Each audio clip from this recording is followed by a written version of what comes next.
All right, we're 24 hours away from National Signing Day. I know that this is your jam, so we're excited to have you here on HQ right now. You know, there's some top teams making that push to that #1 spot, Alabama being one of them, of course. So when you look at the recruiting trail and what Alabama has been able to do, where do you kind of place them right now? I know where they think they are, where they might be, and where they're listed as of right now, but do you think they'll end up in that #1 spot? It's hard to say.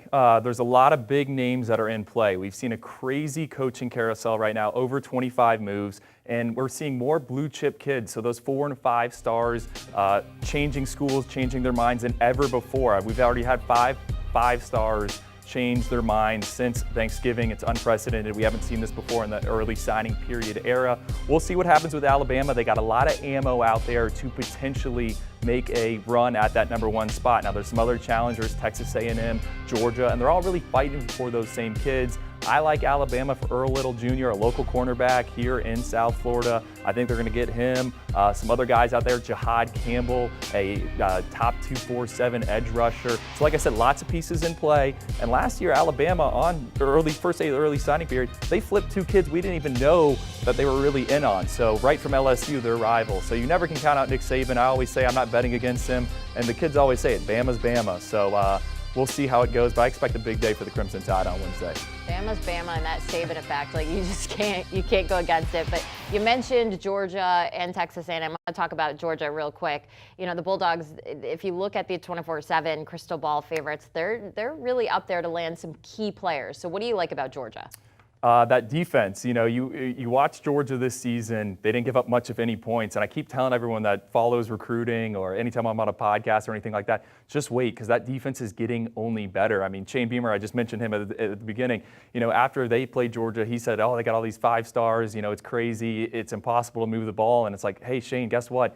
That defense is only getting better. Like I said, most of their commits in that class that's sitting in the top 3 right now on the defensive side of the ball. And I think they're going to add to it here on Wednesday. Dalen Everett, a cornerback that was committed to Clemson, 5-star, one of my favorite kids in the class. He was sounds like he's going to end up at Georgia. And another guy from IMG Academy, same school, Kamari Wilson, one of the hardest hitting safeties in the class of 2022. He's going to announce on Wednesday. A few different hats are going to be on the table, but this seems like it's all Crimson Tide or all Georgia Bulldogs. Will Muschamp, the former South Carolina head coach, he's an analyst at Georgia. He's very close with Kamari Wilson, so I think they're going to get him. And one more big fish out there to keep an eye on, Marvin Jones Jr., our #1 ranked edge rusher. Alabama-Georgia battle. Florida State's in there. His dad played at Florida State. Sounded like Georgia and Kirby Smart making a late push there, so that's another one to keep an eye on. There's some big names out there.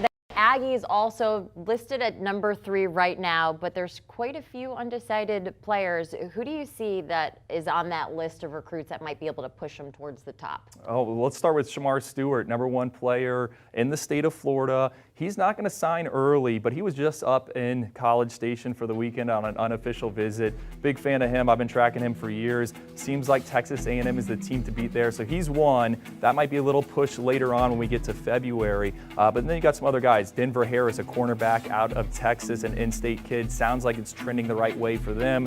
Harold Perkins, a linebacker who can throw it down on the basketball court, kind of an athletic freak. Sounds like the Aggies are in a good spot there as well. And then the aforementioned Jahad Campbell, I brought him up. He was a Clemson commit, decommitted, visited Alabama and Texas A&M at the buzzer, really, right before the dead period. And I think he's going to pick between one of those schools. So there's plenty of ammo out there for them. I like their class as well. Jimbo Fisher, when they gave him that huge contract, it was primarily to recruit and get talent to College Station. It seems like he's doing it here as he starts to hit his stride. Before we were on air here, we were talking about just the atmosphere of some of these places, and A&M is one of those schools. When we go there, I mean, you just fall in love. So I understand why these recruits are excited about A&M. Do you want a sports network that delivers everything that matters about the game? The highlights, the picks, the instant analysis, no yelling, no fake debates, no politics.